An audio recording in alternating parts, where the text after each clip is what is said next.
Welcome to season 3, episode 6 of Joan's Take on the Chosen, as we look at the episode Intense City, or something like that, right? Intensity, which is hard to say. So before we started, I put in on the screen, which I've put up over almost every episode, the question: what did you think of the opening scene? I think in every episode, there's been this kind of provocative opening scene that I think we could either really love or maybe have issue with. So in this opening scene, we have the dream of Claudia. At first, we don't really know what's going on. There's this foreshadowing of the Garden of Gethsemane, right? I agree with my mother in the chat who said it was very evocative of the Passion of the Christ for me. Like, it just took me straight back to the Passion of the Christ, the movie with Jim Caviezel.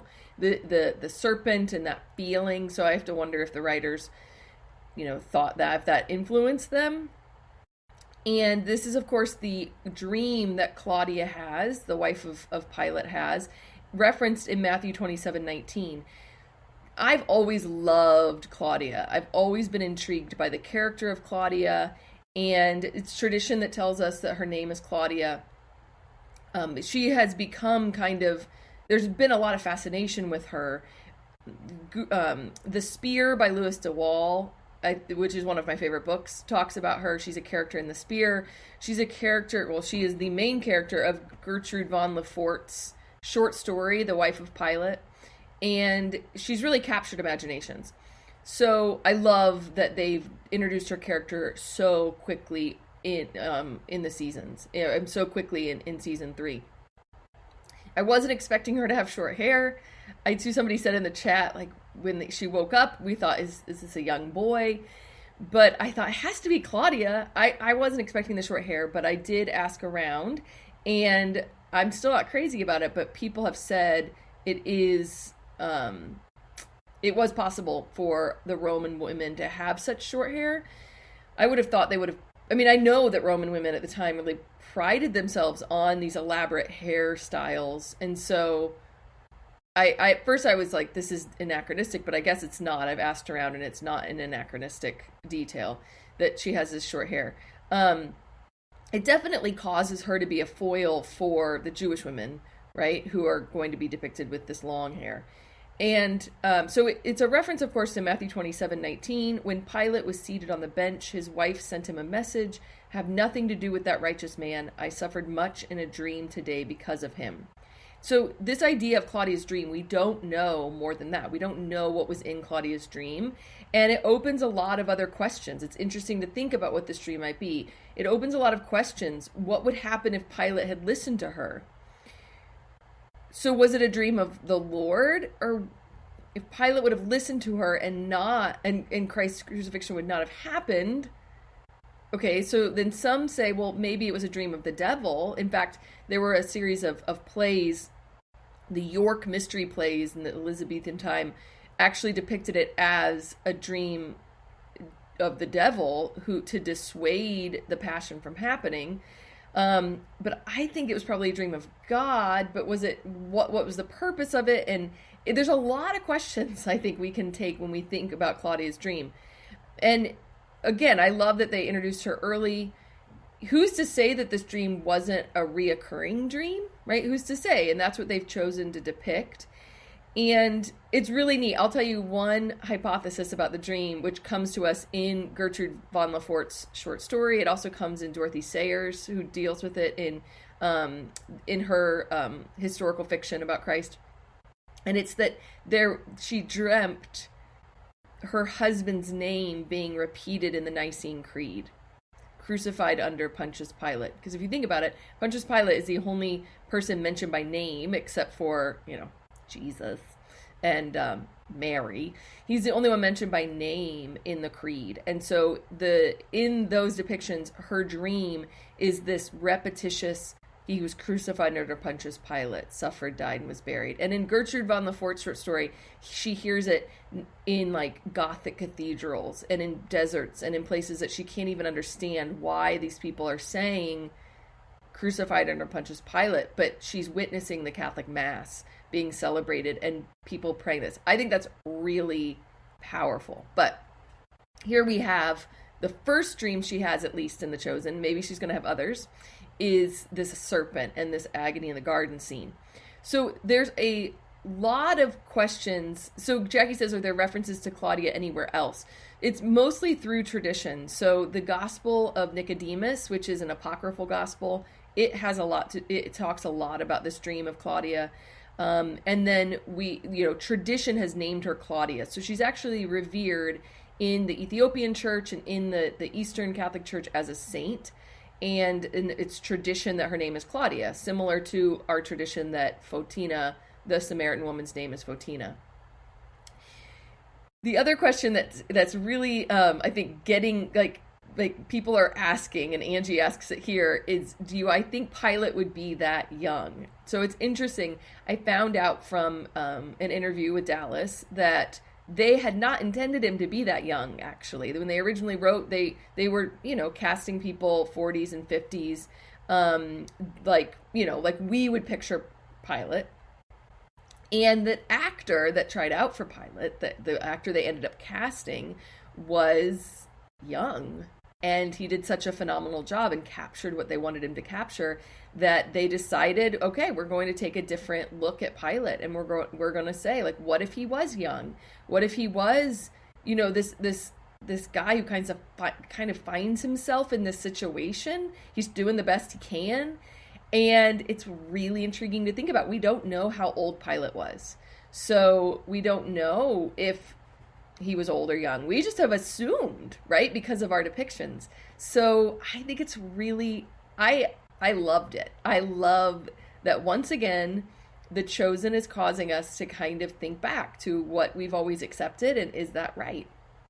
Christy asks, why would she be revered as a saint? How do I think the gospel writers would have known what she said to Pilate? Did she become a disciple? That's a good question, Gina. So it is tradition in many churches that Claudia did become a disciple, that she was baptized, whether she became a disciple before or not, like different. Again, a lot of this is like fictional accounts musing about her. But Gina, you point out a good, like, how did Matthew know that there was this private conversation? Somebody must have told Matthew, right? And so was she a disciple and told her story later? Only Matthew recounts the dream, which is interesting. And why would she be revered as a saint? Because of the tradition that she was baptized and followed Christ. So not just for her dream, but for her later life. So it's just interesting, I think. Are we surprised that The Chosen has forced us to look at Pilate in a different light? It's important to remember that just like Judas, Pilate wasn't the devil. He was a human being, and it's important to remember that and to kind of struggle with that. I think I spoke about this in a previous episode, but one of my big issues with the Oprah McGowan Passion Play this year was that the director depicted Pilate as having this vendetta against Jesus and seeking his death and seeking him out to kill him, killing him out of anger and out of this vengeance. And that's not a scriptural account. The scriptural account really shows us more that Pilate was weak and indecisive and fearful and cowardly. And I think it's easy for us to think of Pilate as the guy in the black hat rather than a guy with weaknesses like us. It's easier to say he's the villain of the story. He's not like me. Well, guess what? He is like you, or you're like him. And so I love that The Chosen again has, challenged this idea of that we might have. This is a historically accurate representation that there had been insurrection, that Rome wasn't happy with Pilate, that he's really trying to hold things together. And then, so I'll just continue to talk about Pilate at this point. He has this meeting with Atticus, And that's really when we get the personality of Pilate coming out, right? They're clearly old friends. You can tell by the way the actors banter, just kind of, the actors are so good in The Chosen that, you can tell that they're supposed to be old friends. Atticus is serving as a mentor of sorts to Pilate. And Atticus goes to Pilate to talk about Quintus. And I think it's really interesting to say, like, he says about Quintus, he is a man who wants to be remembered. Which, that's, like, you could tell that about Quintus, right? We know Quintus well enough that that's a great description of him. He's a man who wants to be remembered. And Pilate really honestly seems to self-reflect and say, we are very different then. And it's irony, of course, because no one's going to remember Quintus, and we are all going to say the name of Pontius Pilate every time we recite the Nicene Creed. We later see, of course, that Quintus knows that this meeting bodes poorly for him, right? So Quintus is talking to Gaius. He knows this meeting is happening because, if you remember, at the beginning of the season, Atticus told Quintus that he was going to go see Pilate. So Quintus knows this meeting's happening. He knows it doesn't fare well for him. And he's really at his end of his rope when it comes to what to do with Capernaum. But Pilate really is struggling with this idea that he just wants peace. And he says that. And I think that's really interesting to see this young, inexperienced leader who he doesn't want to be in charge of a war. And this is how The Chosen's depicting him. He doesn't want to be in charge of the war. He just wants peace. He's in this backwater. It's not a desirable assignment.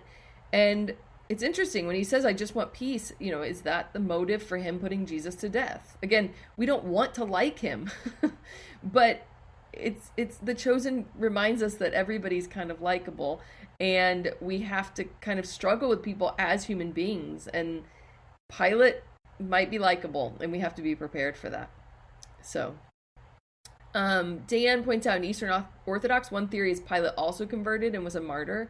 It's interesting, Pilate disappears from history, and so there's this real, fascination with who Pilate is and who Claudia is, because they kind of disappear after this very, very pivotal moment. Jackie asks about the mystics' account of Claudia. I'm not very familiar with the work of the mystics. The mystics might mention her, like Mary of Agreda, but in City of God, but I don't know. I haven't read. I know a lot of the Passion of the Christ was based on the mystical account, but I haven't read them, so I can't speak about that. Jackie says, how do we unite East and West with all these different accounts? It's difficult and challenging. Yes, although in a sense, we've always had different liturgies, and so we've always celebrated, I think the differences between the East and the West, there's only a couple really deep differences that we need to reconcile. The rest, everybody's always had their own liturgy, and we all believe in a lot of important similarities. My mom says she thinks Atticus is going to become a follower. Christy says she doesn't know what to think about Atticus. Kay says, I think Pilate's somewhat conflicted.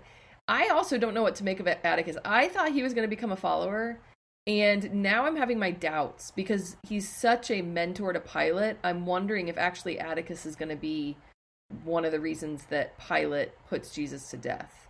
So I don't know. Gina says Pilate just wanted peace is not really consistent with crucifying 3 men at the beginning of the episode. That is very true. But at the same time, he could have seen this as a way to keep the peace, because you have to make a point. So while it could cause an insurrection if he keeps doing this, there's also this idea that Rome had, that Rome would crucify men at the gates of the city. They would crucify men in very public places because it would discourage others from acting against Rome. It would be a sign.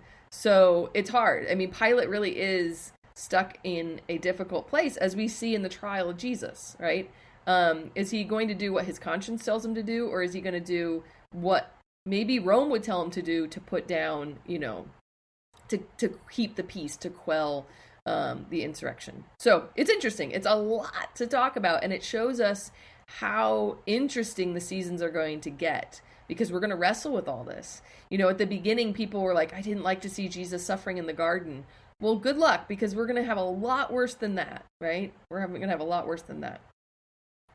The disciples all kind of have struggles in this episode. It opens with them sharpening their weapons, and they don't know what to do. They want to protect Jesus. There's the funny note of Matthew needing John to tell him what happened to Jairus's daughter, which is a funny little, they like to do that because how would Matthew know?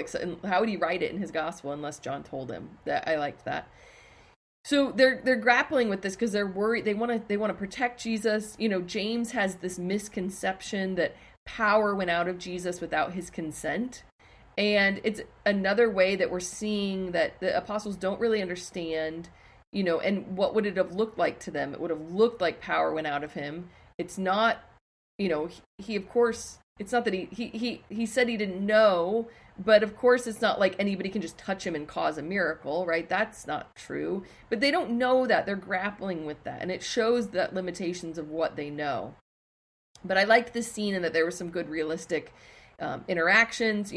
Some of them are still teasing Matthew. Notice Peter kind of stood up for Matthew, which was impressive. I mean, he gave him a compliment about his wit, about his intellect. But like when they make fun of his wit, you can see they just show Tad being annoyed that people are still making fun of Matthew. And so the apostles are still really realistic guys getting to know each other and guys getting used to liking each other, right? And then we have the subplot in this episode of Z, who's really still trying to get rid of his past, to run away from his past. His past is coming for him, and he's not able to get away. And in an interview I saw, they kind of compared it to Mary Magdalene, which I think is really interesting. That, in the last season, we saw Mary Magdalene's past come back and her having to struggle with that. And here Z is struggling with his past in a different way. People are actually trying to come kill him. And, he's sharpening a dagger. And so we're like, oh no, he's going to go defend himself. Is he going to go kill someone? Is the old zealot going to come back? And I did question, why is he hiding in the tent city at that point? He has that hood on, and is he just looking for the zealot that's coming to try to find him, or is he going out? We don't know, right? And I don't think we're supposed to know. But when he's in the tent city, hidden, that's when he's found, of course. And we find out he doesn't have the dagger. At some point, he's gotten rid of it in the episode. He has had a change of heart, or maybe he never intended to use it, right? We don't know. But when he kneels, he's not armed, and he relies on prayer rather than violence, and he's ready to die. And it's in this surrender of life that he finds his life, right? He saves his life through this surrender of life. And he announces to his fellow zealots that the kingdom of heaven is at hand.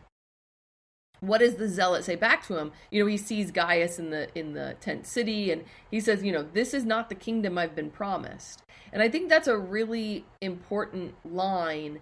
This is not the kingdom I've been promised. And Z says, he is not what we thought. And I think that's a really important line that could be said by Z. It also could be said by most characters right now in The Chosen. He's not what we thought. Who else could say that? John the Baptist could say that, which we're about to get to, right? John the Baptist as portrayed here. I'll say that. He's not what we thought, right? Peter could say that. Eden could say that. He's not what we thought. We still have a lot of questions because we thought the Messiah coming would look one way and it looks differently. So I think that was a really important line that could have been a throwaway, but is really important.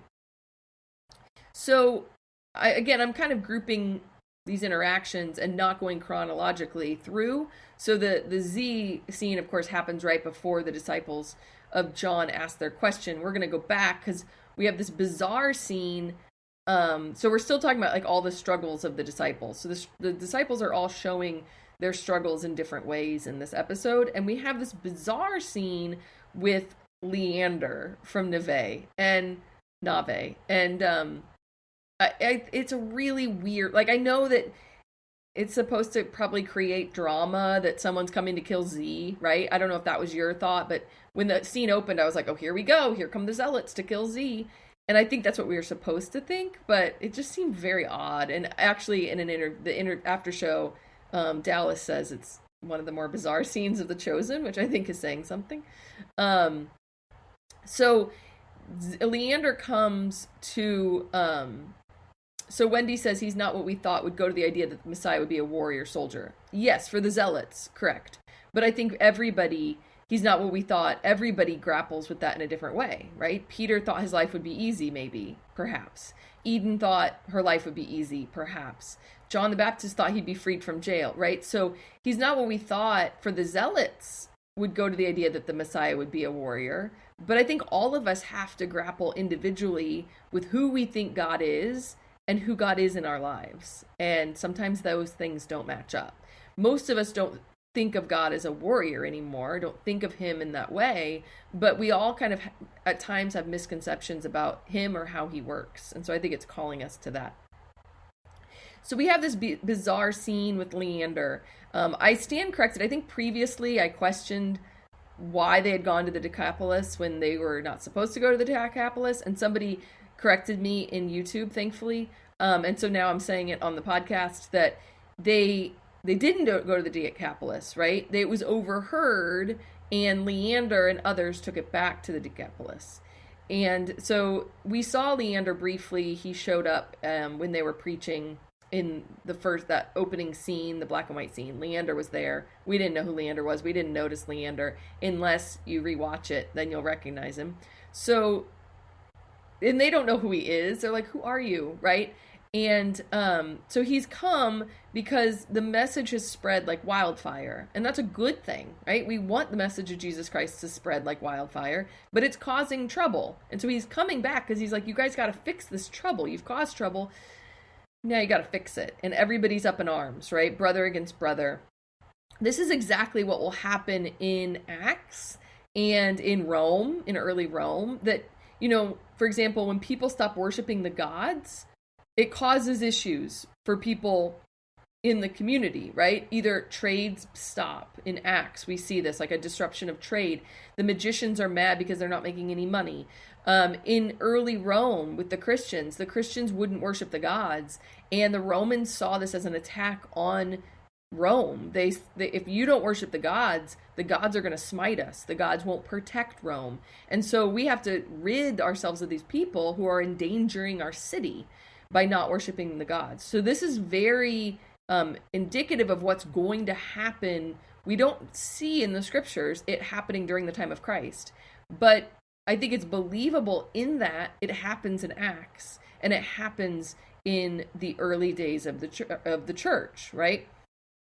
So they go off to the Decapolis, and in the after show, Dallas admits they showed Philip and Andrew going, and they showed them being up there, but it got really bulky, it got in the weeds, and they cut it from the show.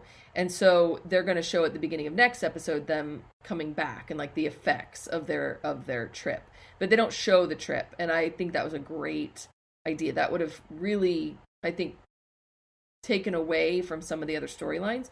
But so they go up, and at first this felt weird to me because I was like, why don't they ask Jesus if they should go? Like, why are they going without Jesus's permission? But I'm like, well, maybe since Jesus isn't there, they just think they can't wait. But it's a foreshadowing, all of this, I think, of what is to come in the gospel message. It's a reminder to us that the message should be radical and should change our lives. And Christ comes not to bring peace in a sense, but the sword, if he needs to bring the sword, right? He says he'll pit, mother against daughter-in-law and daughter-in-law against mother-in-law. And he's going to create division in families. And we don't like to think about that, but if we're really living by the gospel, sometimes that will cause brother against brother, which is not Jesus's fault. It's our fault. Then we have the relationship of Mary and Tamar. So just to kind of finish up the struggles of the disciples, we have this scene between Mary and Tamar. There's been clear tension between them. There's been clear jealousy. And now it all really comes out. And we see how different Tamar and Mary are from each other. Tamar is outspoken and very confident and bold. And Mary is humble and quiet. And, I think she's much more motherly for the disciples. And she's everything she's been taught to be as a Jewish woman, and Tamar is everything that Mary's taught not to be as a Jewish woman. They're going to struggle. And again, it goes back also to the whole Gentile Jew thing, and I don't know whether they would have been living together, and I'll say that again and again. But there's this clear tension between them. And it's interesting. They both think the other one always thinks they're right, which I think is interesting. They say it in different ways, but Tamar thinks Mary always thinks she's right. Mary thinks Tamar always thinks she's right. And so there's just a lot of tension between them. But at the root, they don't understand each other. And so they don't know each other. They don't know their stories. And so they're always comparing themselves to the other without really knowing the other. And that's what's been stirring the pot, right? So we see, like, Mary admits she's jealous that Jesus commended Tamar's faith. You know, that I think that's a really powerful statement when she admits, like, you know, well, you were the gold star, like, you got the gold star that day, right? You were the A+ student, and he found me possessed in a bar.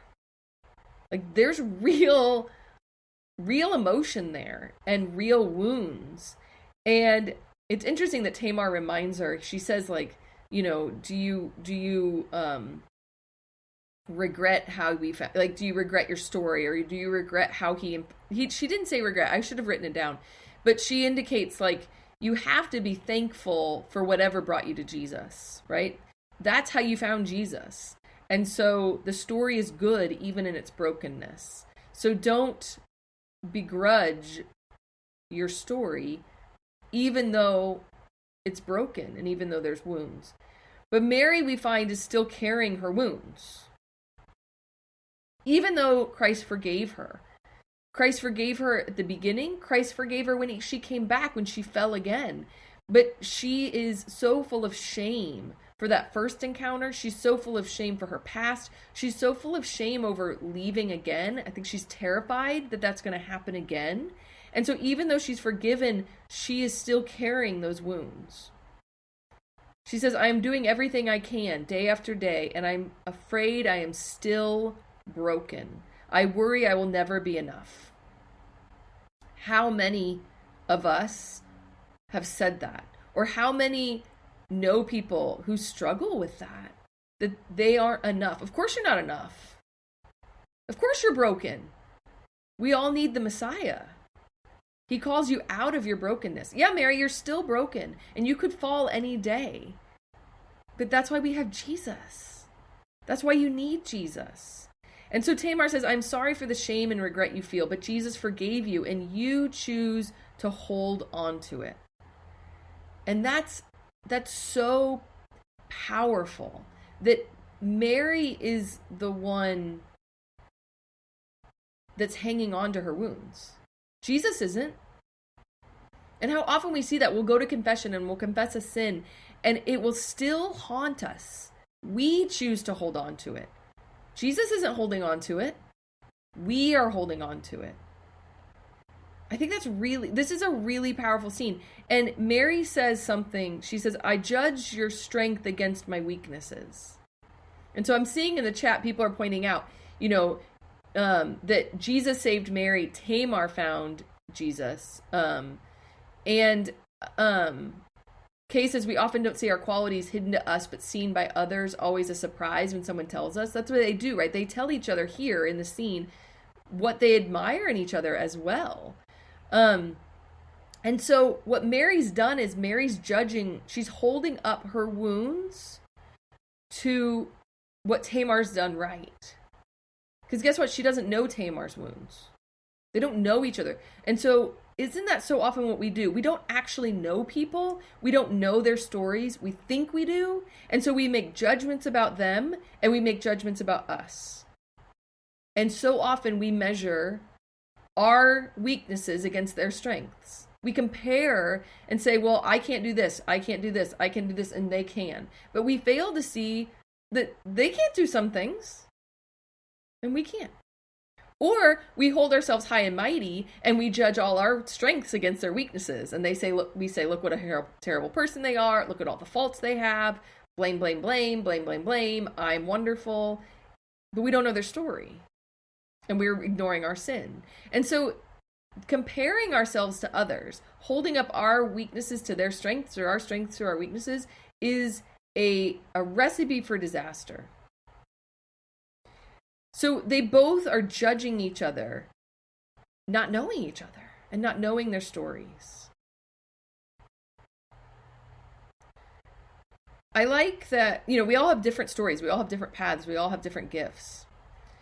I like that Tamar recognized that she needs more gratitude. And I don't know about you, but it reminded me of the parable that Jesus says. I remember, and so it's this parable, I'm not quoting The Chosen, I'm actually quoting scripture now, that Jesus is in the house of the Pharisee, of Simon the Pharisee, and the woman comes to, wash his feet with her tears and dry his feet with her hair.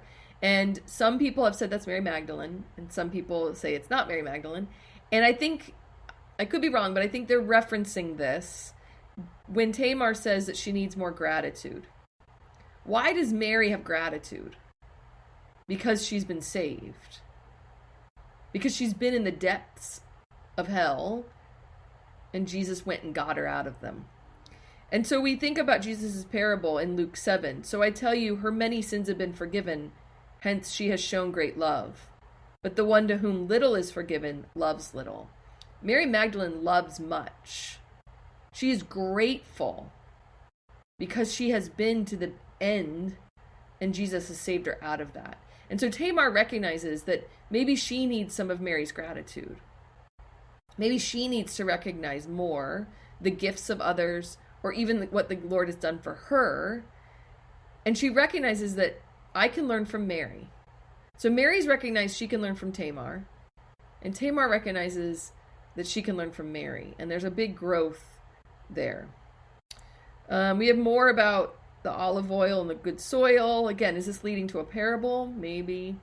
And Mary goes to look for the money that Joanna sent, and she finds Matthew's prayer tassels, which will come up in the next episode. I thought it might be a good opportunity to show that some of the money is gone, but maybe it's too soon. Like, we know from scripture that Judas steals from the money bags.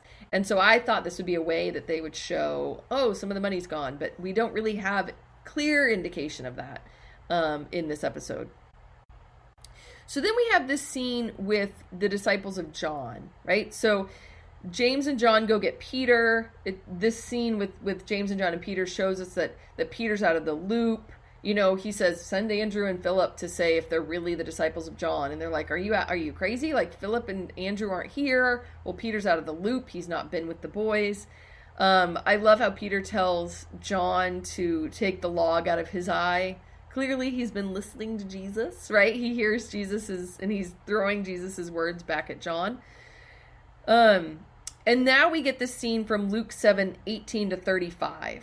And so in Luke 7:18-35, we have this scene where disciples of John sends his disciples to Jesus to say, are you the Messiah, or should we look for another?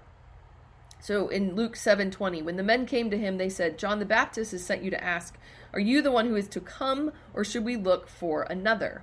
Now, why does John ask this?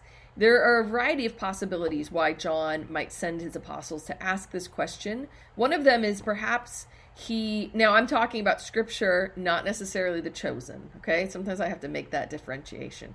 So in scripture, there's lots of reasons, in real life, there's lots of reasons why they might have asked this. So John might have sent his apostles to Jesus because he wants his apostles to follow Jesus. He's told them, look, behold the Lamb of God. There he is. I'm not worthy to untie his sandals. So it could be that I'm speaking about in scripture, in real life, it could be that John is sending them because they need to hear from him that he is the Messiah, and they should be following him, not following John. So that's one possibility. Perhaps he wants to force Jesus's hand to announce who he is, right? So John and Jesus in the scriptures, we know, like John doesn't want to baptize Jesus. He's like, no, you should be baptizing me. So they have kind of this, like, there's this idea that John doesn't completely know everything about Jesus's ministry.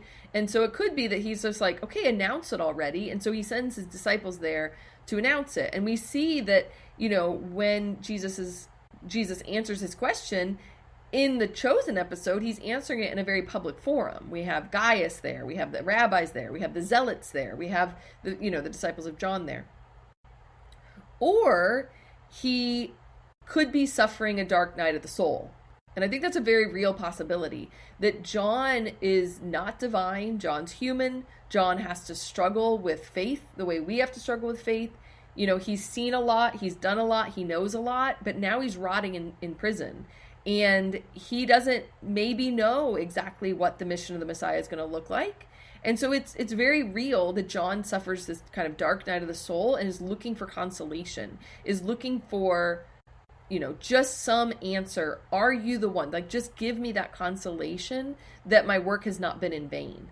I think it's really easy for us to say, no, that couldn't have been John. But yet it's us a lot, right? We just want a sign. We just want, when we suffer those dark nights of the soul, we just want some indication that the Lord really is there. So it could be that John's suffering this dark night of the soul. It seems that in the Chosen, it's the latter. It's that John is beginning to question. But we don't know for sure. It could be any of the other possibilities. It could be that he wants Jesus to make this public proclamation. It could be that he wants his apostles to start following him. Like, why aren't you following Jesus? And so it could be a combination of a few. So remember at the beginning of the season, John is in prison, and John gets excited when he hears liberty to captives, opening of the prisons. He perhaps doesn't relate it to the year of Jubilee. He relates it to his own imprisonment. So here Jesus has the chance to clarify, and he says, there are many kinds of captivity that keep people. There are many kinds of captivity that keep people. And he's referring to, physical ailments, wounds of our past. We've seen what captivity Mary has put herself in, or captivity of sin. And we remember when we talked about this when he was in the synagogue in Nazareth in episode 3, release to the captives. The Greek word that Luke uses means forgiveness. And so the Messiah perhaps has not come to release people from jail, but to release them from sin. So we see again in Luke 7, the next verse. At that time, 7:21-22. At the time he cured many of their diseases, sufferings, and evil spirits. He also granted sight to many who were blind. And so he said to them in reply, go and tell John what you have seen and heard. The blind regain their sight, the lame walk, lepers are cleansed, the deaf hear, the dead are raised, the poor have good news proclaimed to them. What's Jesus doing in here? Jesus is reciting Isaiah 35, 5-6, and Isaiah 61:1. He had quoted Isaiah 61:1 in the synagogue at Nazareth, right, when he unrolls the scroll. So he's quoting this messianic prophecy of Isaiah 35 and Isaiah 61. And so he's answering their question with this. This they would have known this is a messianic prophecy. And he's basically saying, yes, I'm the one. Here I am. I am who Isaiah has prophesied. Are you the one who is to come? Yes. Right? You have seen it. You have heard it. You've seen these miracles. I am the one that is to come. And again, in this scene, he's telling everyone from the rabbis to the zealots to Gaius, who clearly is less conflicted now. Like, I don't know. I mean, I know partly what's going to happen with Gaius, but, it's interesting what lies ahead for Gaius, because Gaius has been told to take care of the tent city. He goes into the tent city, and he doesn't take care of it the way that Quintus thinks he's going to, because he sees a rope, and he remembers Peter, and he has a soft spot, and he remembers the Messiah. So there's a lot that's going to happen. What lies ahead for Gaius when Quintus realizes he hasn't done what he's supposed to do? We don't know. But anyway, so what's Jesus doing in front of all these people? He's quoting Isaiah. Now, Gaius wouldn't know this, right? But everybody else there would. He's quoting Isaiah and saying, yes, go tell them what you have seen. Now, it's interesting. Isaiah does not include the dead shall be raised, that the dead have been raised. I love that. If you read Isaiah 35, 5-6, Isaiah 61, 1, all these miracles are recounted, but not the dead shall be raised. And The Chosen does a good job pulling this out without overtly saying it, because notice he didn't say it, and then he adds it. And so he adds it separately. And that's what, I mean, Jesus adds the dead shall be raised when he's, in Luke, without adding it the way The Chosen did. But I think The Chosen, really wanted to add that wasn't originally in Isaiah. Jesus does more than we expect, right? He gives us more than we ask for, in the words of Thomas, right? He gives them more than we need, I should say. And so it's interesting in Luke 7, so not in The Chosen, but in Luke 7, the dead shall be raised is a reference to the widow, the son of the widow of Nain, which in Luke 7, he saw the funeral procession with the widow of Nain, and he raises her son without her asking. He raises her son from the dead. That is not in The Chosen, but that is a direct. So in Luke 7, we have all of these miracles. In The Chosen, they chose to bring back the idea of Jairus' daughter and have that kind of exchange with the rabbi about that. It was really, really beautiful.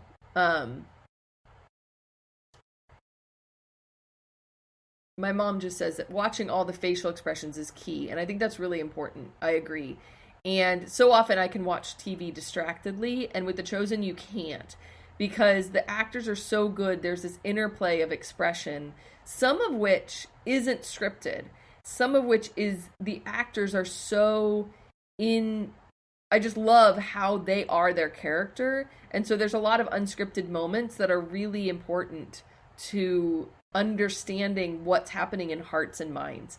It's phenomenal. Gina points out that Rabbi Yusuf wants Jesus to be careful with how he responds to John's disciples, right? He says under his breath, careful, right? Because that little, you're absolutely right, Gina, that little thing is a hotbed for like what is going to happen. What is going to happen? They don't know that Gaius, if Gaius wasn't a sympathizer at this point, who knows what he might do, right? And so it's this hotbed between the rabbis and the zealots, and we have to appreciate what is happening and that there's a lot churning here. Then we have the fantastic episode, or the fantastic scene that I think all of us were waiting for, and that's with Barnaby and Shula. And so Barnaby witnesses him curing the boy of his blindness, and it sticks with him, and he decides he's going to have the courage to ask Jesus to cure Shula. We've all been waiting for this, haven't we? So Barnaby brings Shula. You can tell he asked Shula, like he said, Shula, let's go. And Shula won't ask. We don't need to bother him, she had said. She won't ask.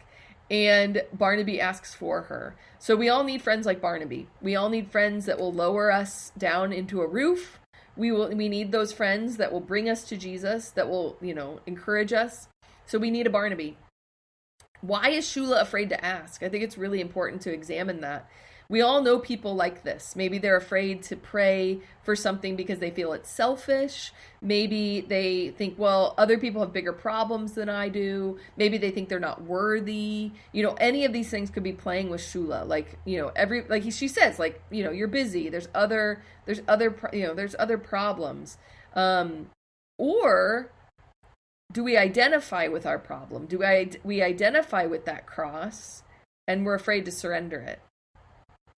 Think of Mary Magdalene earlier in the episode, right? Do we hold on to those things because now we're Shula's the blind woman and she knows life blind. She knows it's comfortable. There's crosses, but she knows the devil she knows is better than the devil she doesn't, right? So are we comfortable with our wounds? Are we comfortable with our crosses that sometimes we don't ask them to be lifted?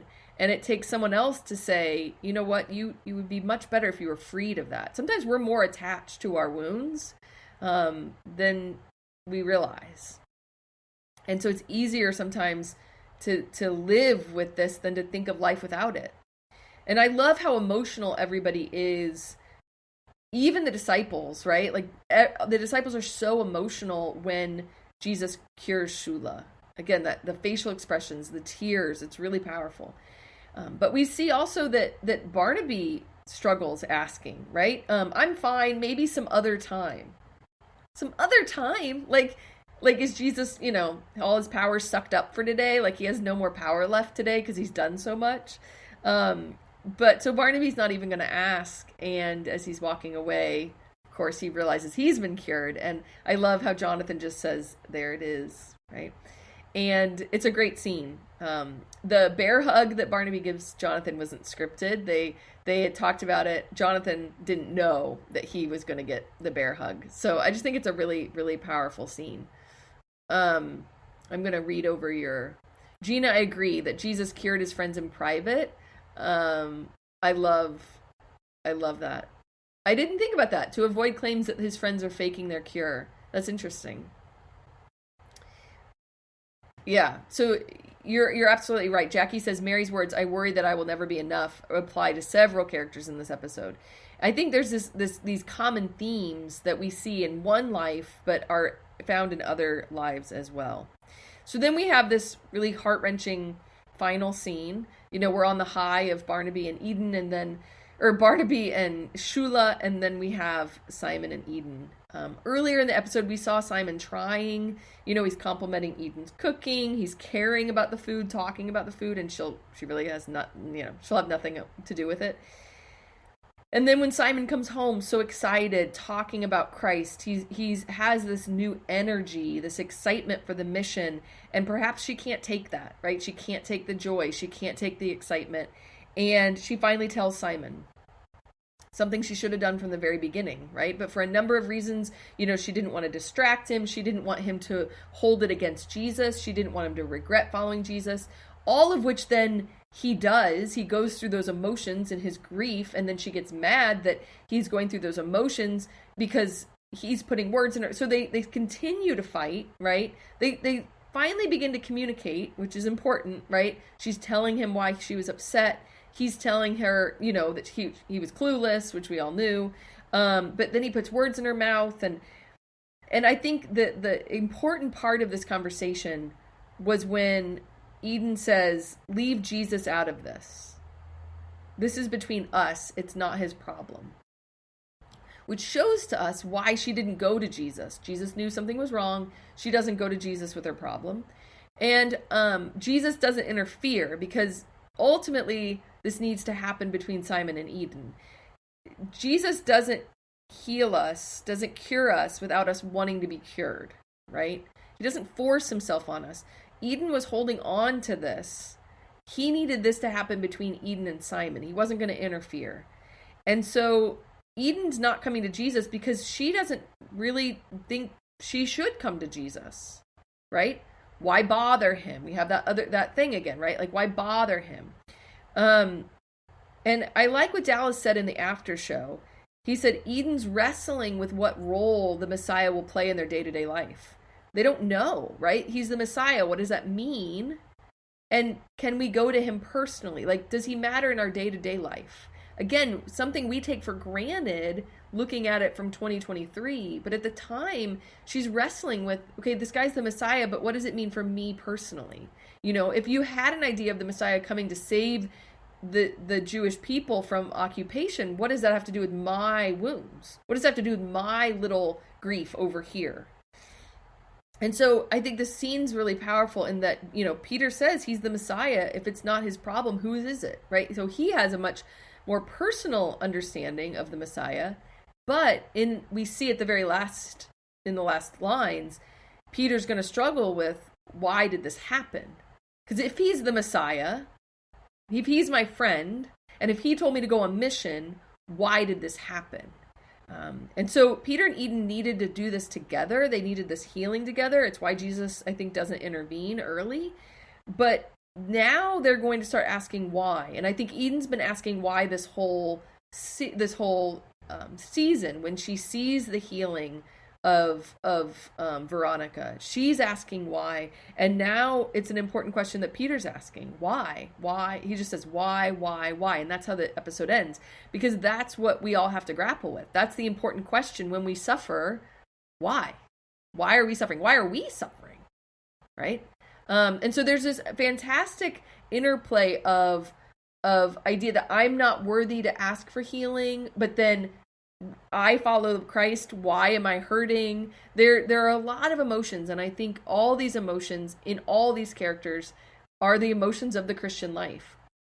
And one thing The Chosen has done in this season has been to address these important problems, these important questions, these important understandings and misunderstandings that we as Christians grapple with, and that people who perhaps are rejecting the faith grapple with. How many people won't come to Christ because they see evil in the world? They see that, Christ isn't going to make all your problems go away. And so, we have to also remember a huge audience of The Chosen are unbelievers who are encountering the gospel for the first time. And the writers of The Chosen know these are the questions they're going to encounter. When you first encounter Christ, you have to ask those questions. Is my life going to be different? Is my life still going to be full of suffering? And if you accept Christ and your life is full of suffering, you're going to ask why. And so I think it's really important that they're delving into this and into these really important questions and these really important dilemmas that we have as Christians. And of course, we're going to discuss it much more in the next 2 episodes. So that's all I have for this episode 6. I'm going to scan through and make sure I didn't miss anything that I want to pull out of your comments. Dan, I absolutely agree. Eden resents Jesus for not taking care of her, but a woman who's a stranger gets healed. I think that's the foil between Eden and Veronica. And I think, again, I mentioned this in the last episode, but I think that's why, in some ways, why Eden's scene was so bloody, because we wanted to have that foil between the woman with the hemorrhage and Eden. And I think that foil comes out here. Kay says Simon and Eden have to figure out their place in this puzzle. And that is powerful. Where do we fit as well? That's really important. And how do we embrace our cross? And these are all really important themes. And of course, we're going to talk more about them in the next few episodes. So, as always, if you can throw a like, whether you're watching this live or watching it recorded, if you can give me a thumbs up, that'll help other people find this. If you know other people who love The Chosen and might be looking for commentary on the episodes, but really on the themes of the episodes, a Catholic commentary, a Catholic look at some of these things, diving into the actual scripture, please recommend it. And I love seeing all of you, and I love your comments. I love that this is a dialogue when we're on YouTube together. And as always, if somebody misses it, I will post it on Spotify, Apple Podcasts, and it will stay on YouTube. So, have a good weekend, and I will see you all on Tuesday to look at episode 7. God bless.